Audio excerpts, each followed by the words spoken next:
Hello, and welcome back to Video Game Archaeology.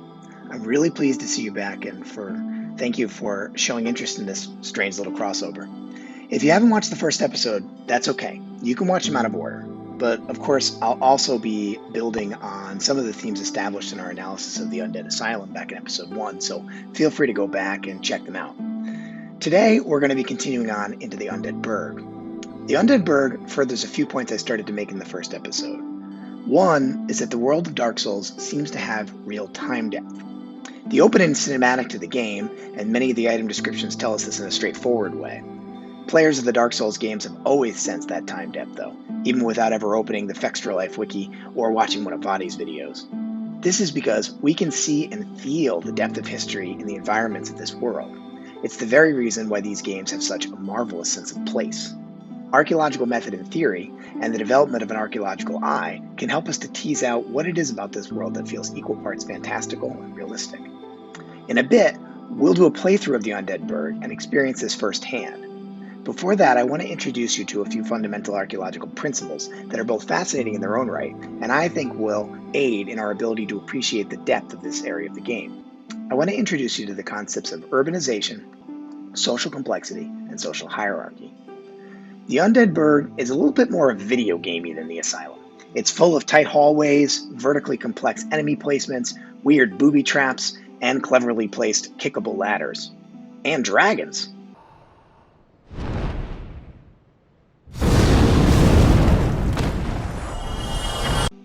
In my opinion, it's one of the more challenging areas of the game, considering it comes so early and has a genuinely difficult level design.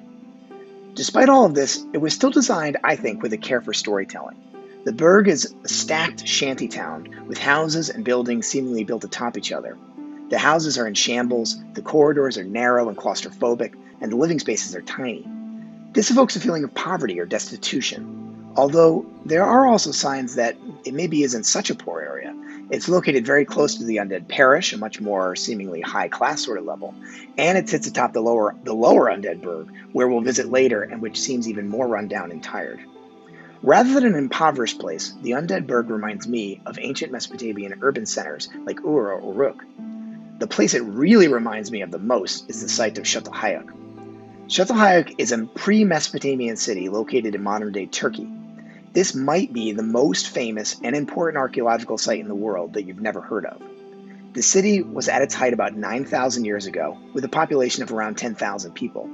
Çatalhöyük changed the way archaeologists think about civilization, agriculture, and ultimately cultural complexity. Let's start with a little discussion of the word civilization. This is a hella loaded term in archaeology. Archaeologists in the 20th century disagreed on what made a past society civilized versus uncivilized, and literally used terms like savage or barbarian to describe groups deemed less complex. This culminated in an official definition of sorts made famous by cultural historical archaeologist V. Gordon Childe, who was in turn building on the earlier work of Lewis Henry Morgan. Childe posited that societal complexity advanced in great periodic leaps, the most important of these being the Neolithic Revolution, when ancient peoples suddenly adopted agriculture in different regions of the world, which led to huge advancements in technology and social constructions, including those that allowed for massive population increases and, by extension, the emergence of new urban centers with populations in the tens of thousands. Basically, the schematic Childe laid out would look something like starting as hunter-gatherers, some sort of external pressure, like maybe environmental change, would develop, which would lead to the development of agriculture, which would then lead to increased sedentism. Sedentism is a term that means basically like you stay in one place all year rather than you move around the landscape like a hunter-gatherer would. The emergence of urban centers, then the emergence of new ways of constructing society, which themselves tended to be much more hierarchical than what would have come before. Childe argued that this was a pattern that could be observed in roughly the same way in all areas all over the world. For a society to be fully civilized by this definition, it thus needed to have some important elements: agriculture, a high population density, year-round sedentism, big cities, social hierarchy, labor specialization, and monumental architecture. The theory has been heavily criticized in the last several decades by archaeological thought, which brings us back to the site of Çatalhöyük. Çatalhöyük breaks most of the rules laid out by Childe. As argued by archaeologist Ian Hodder, who is possibly the most important and influential archaeologist living today, Çatalhöyük is a city with a high population density and some sedentism, but beyond that it has almost nothing laid out by child. Its early phases don't have evidence of agriculture. Hodder makes an argument that the site also doesn't show signs of significant levels of social hierarchy or labor specialization. In fact, Hodder even argues that the city may have eventually been abandoned due to rising levels of social stratification. And maybe most importantly, it doesn't have any monumental architecture. That means no pyramids, ziggurats, large public spaces, palaces, etc. Yet, Çatalhöyük is without a doubt a city with evidence of extremely complicated systems of belief and religion, complex technologies, and an all-around complicated culture. The relatively nearby site of Göbekli Tepe is even older than Çatalhöyük, and I mean, just look at this stuff. Does this look like it was made by an uncivilized community? And this is just off the cuff, but not in my script, but this brings to mind a problem that was really widespread in archaeology throughout, the early to mid and even into the latter 20th century, that some sites, especially sites that were in the global south or places away from Europe or other places where a lot of archaeologists, a lot of white Western archaeologists were working, tended to get discounted as not as important or not as civilized as some of these, the sites that maybe you're more familiar with, places in Egypt or in Europe or places like that, or even in China and some places like that. So another great example of that, if you're looking for others or you want to do some Googling, are the sites of Great Zimbabwe and Gene, which are both in Africa, and the site of Cahokia, which is in North America. These are some really incredible sites that have a lot of similarities to Çatalhöyük and even other large cities in, say, Mesopotamia, but were largely discounted by archaeologists for decades and generations, really, until pretty recently. Anyway, getting back to my script. Coming back to the Undead Burg, we've now seen a bunch of pictures of the houses in Çatalhöyük, and for those of you familiar, they likely sparked some recognition. I'm not going to tell you whether I think the Undead Burg would pass muster under the definition set out by Child, or what Hodder would think of it as a place of culture. I'm pretty much never going to do that in this show, but I do want you to go into this playthrough with the ideas I've just presented to you percolating in your mind, and we'll see if it sparks any interesting thoughts.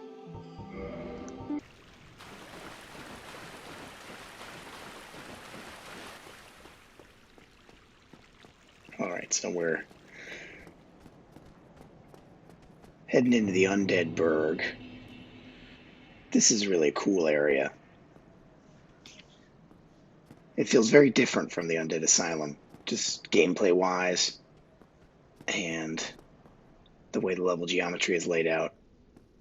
It's the first, I think, kind of puzzle boxy area here. So, of course, something that the series became really well known for. It has shortcuts, it has secret passageways, it wraps around on itself. We can already see, even just this little look around, how it does that. That little ladder there is somewhere we're going to come up later and then drop back down. We can see areas of the map we're going to go to later. If we poke around and look down these sides, sometimes we can see the lower Undead Burg where we'll go after this, or in a little while at least. And we're also going to get our first real enemy encounters here. Some somewhat challenging ones. So I had actually come forward here a little bit and then backtracked. So the enemy encounters will be reset now that I've sat at the bonfire. I'm going to go back and give this a try. So you can see I swapped over to the Zweihander, which is one of my favorite Dark Souls weapons.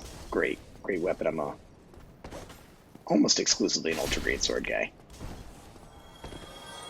And it really does quick work, although I get a little bit owned there, of these guys. Anyway, you can start to see a little bit of what I'm talking about here with this architecture. I mean, there's a little bit of a castle vibe here built in too, so I mean, picking a pre-Mesopotamian 9,000-year-old city, it's not a perfect one-to-one analogy by any means, but I think it's an interesting way of thinking about this. So let me take a couple of minutes here and talk about some archaeology stuff. I had I think this comes to mind because in this episode I talked a lot about V. Gordon Childe and Ian Hodder.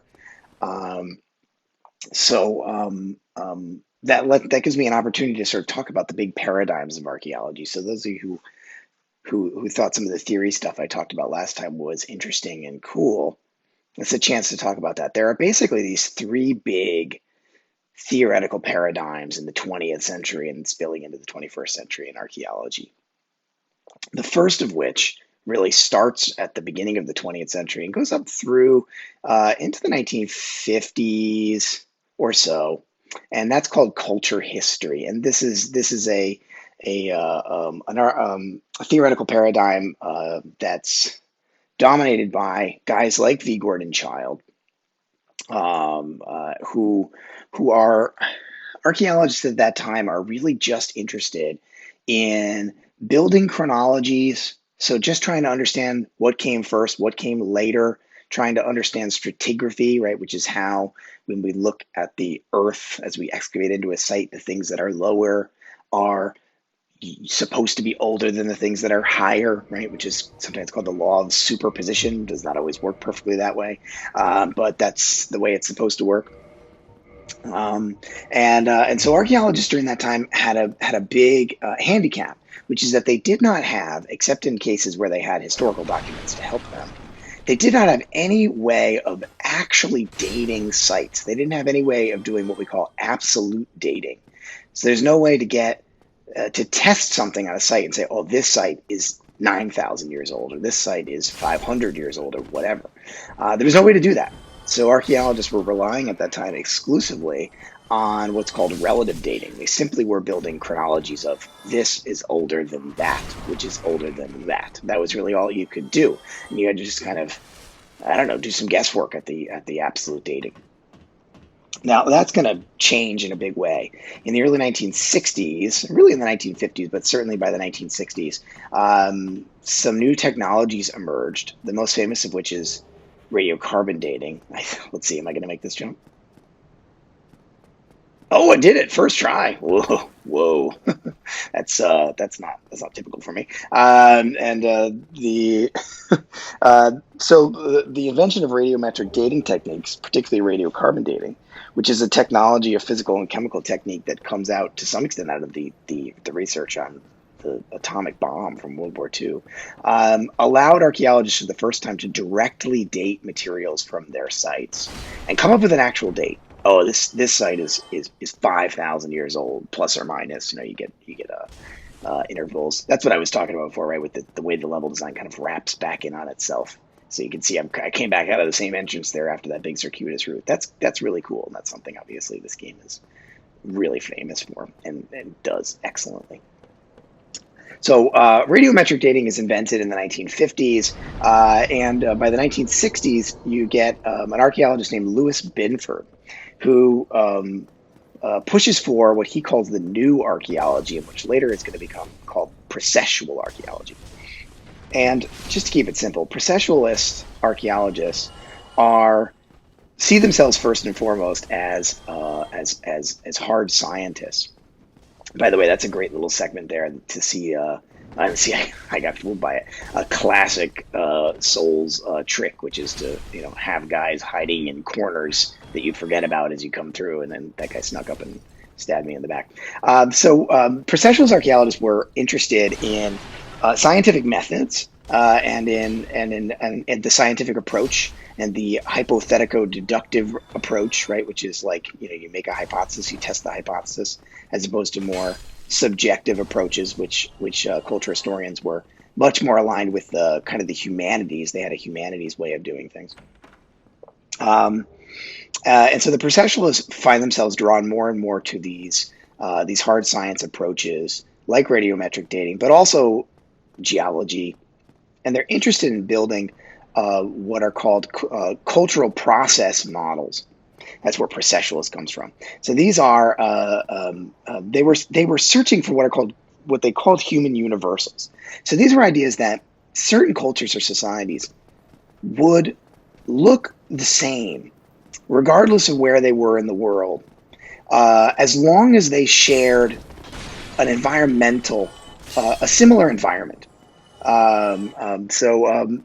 Binford called this the extrasomatic environment. So essentially, the culture would be defined and driven largely by environmental determinism. So if your culture existed in a dry, cold place, you would probably look a lot like other cultures in that same sort of place. So this was regardless of time period. Is the site 500 years old or 10,000 years old? Doesn't really matter.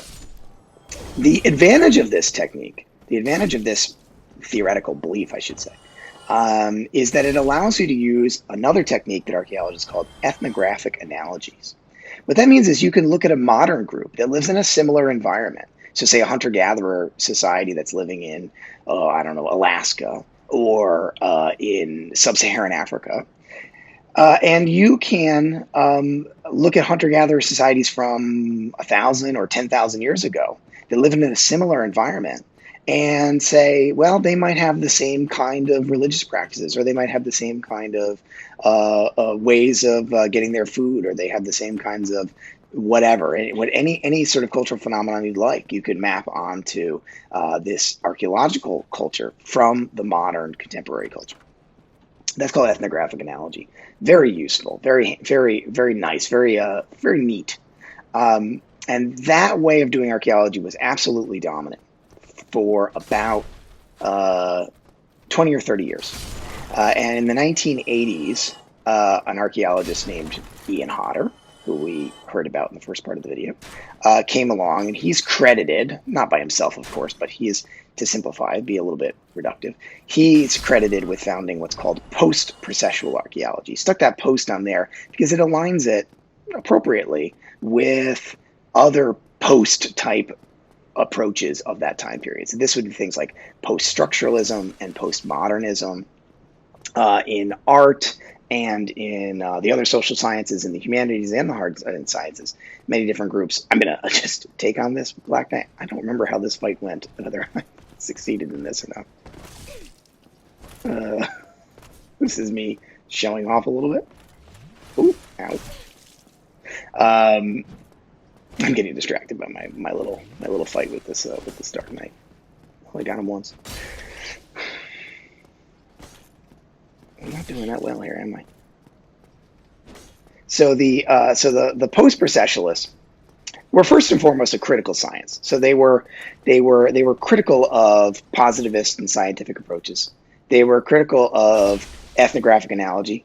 They did not feel that that ethnographic analogy was a realistic tool, and argued that maybe even it was a little bit racist or problematic in some ways. I am getting just owned by this Black Knight. Where am I getting all these S's?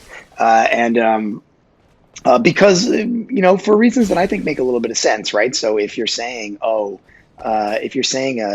modern group, a group living today, is the same as a group that lived 10,000 years ago, isn't that like a little bit offensive? It's not like a little bit offensive towards a group that's living today, a fully modern group. It also didn't take into account things like the effects of colonialism and land theft and such like that, right? So modern hunter-gatherer societies live in really marginalized places. They don't live in environments similar to how people would have been living 10,000 years ago, who could probably pick whatever environment they liked in many cases. So the critical anthropologist, sometimes these folks are called the interpretive anthropologists. Owned. So there's a little bit of a repeat, me getting hit by I completely forgot about that damn barrel, as I do every single time I play through this level. So just one of the many tricks. So now, of course, I look like a prune again. That's all right. What the heck was I talking about? Critical anthropologists and interpretive anthropologists, the post-processualists. So the post-processualists were largely critical of many of the things the processualists were doing, but they didn't throw away everything the processualists learned either. Many of the methodological approaches that were developed during the processualist era are still in use today, and many archaeologists working today still consider themselves to be processualists and work within that tradition. And there's still some tension about that. And there's some question about whether, are we actually moving into a new paradigm right now, kind of going beyond, are we going beyond post-processualism now into some new kind of paradigmatic turn, which is sort of exciting to think about. I like how I feel like I just sort of just took the time to very politely shut that door behind him and let me just smash him with an 8-foot long sword while he was doing it. It was very nice of him. So those are the three big paradigms of archaeology, and so we've been in the post-processualist era for going on close to 40 years now, which is pretty wild to think about. It's really not the new thing anymore. So I won't theorize on what's coming next here in this video. First of all, because I don't pretend to really know what's coming next. But probably we're ready for another big paradigmatic shift in archaeology. So I'll say as we walk through here, a lot of these areas do remind me quite a bit of some of the images of Çatalhöyük, and I encourage you all to do a little bit. If you follow the link that I put out in the video, there was some URLs that were referenced. Oh yeah, I forgot that barrel does not respawn. That's nice. That's friendly. I'm going to use this master key and not actually go down here. I'm not going to go if I have it right now. Some of the URLs that I had in the first part of the video will link you out to one of the cool things about the Çatalhöyük project is they've got this great public-facing arm. Much of what they do is really they put everything out there. They just sort of put stuff online. You can get the data in some cases just for free out online. Just check it out. They have thousands of photos. They have that visualization project that I showed you a little clip of. You can see where you can go through sort of artist renditions of the spaces, and I wouldn't be surprised if they're not playing around with like VR and things like that. So check it out. They've got some really cool stuff. That's something that Hodder is sort of famous for. It's a very experimental space in every sense of that word. So check that out because it's a really cool site. Some of these places we've been walking through, the houses that are all sort of stacked on top of each other, very reminiscent of what you see in the site of Çatalhöyük. All right, so here we go, Taurus Demon. I mean, I guess you got to see me fight a boss if you count the Asylum Demon the last time. The Taurus Demon, of course, uses the exact same gimmick where you can do this jumping attack on him and take a big chunk of his health off. Her health? I don't know what the gender of the Taurus Demon is. Good question. This is the beauty of this Vihander. It's like stunning him.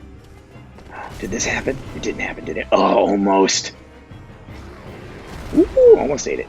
I also almost got thrown off the damn. Oh, God. This did not go smoothly. I recorded this several weeks ago, so it's a little bit of a surprise to me what happened. Can't even remember if I... Oh, that roll. Just barely. That was kind of an exciting end there to that fight.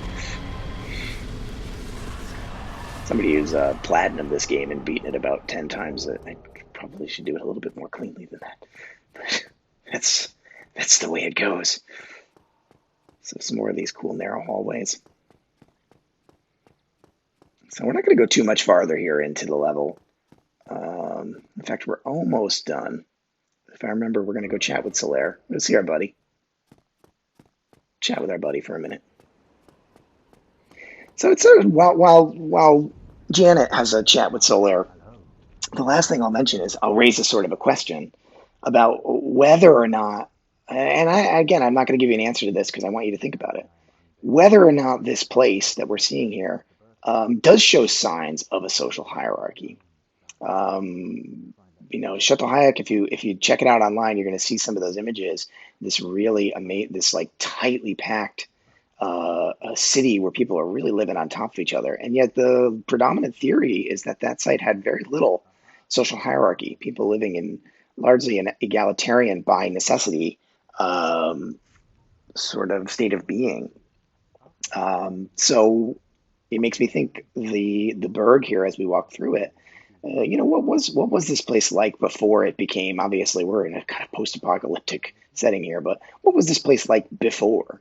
What was this? What was this place like in the recent past or in the in the distant past? And we can bring to bear some of what we know about the lore of the game, which can be a stand-in for history, of course, as history would be in real life. To think about that. So that's your homework, I guess, for this time is think a little bit about social stratification. This is this society and whether it had a lot of social hierarchy or not. What does the architecture tell us about that possible social hierarchy? So we can take a few moments here at the end to just enjoy our time with our friend Solaire. And then we're really going to end this with a bang in about 30 seconds. Really cool view here. Oh, very artsy. Little shot of the sun. Very nice. And so this leads us, we'll see for just a second, the next area of the game where we're headed, and where we'll perhaps talk about in our next episode. Well, I'd say that's a good place to end. All right, everybody. Thanks so much for spending some time with me for episode 2 of Video Game Archaeology, and I hope to see you again. Bye, all.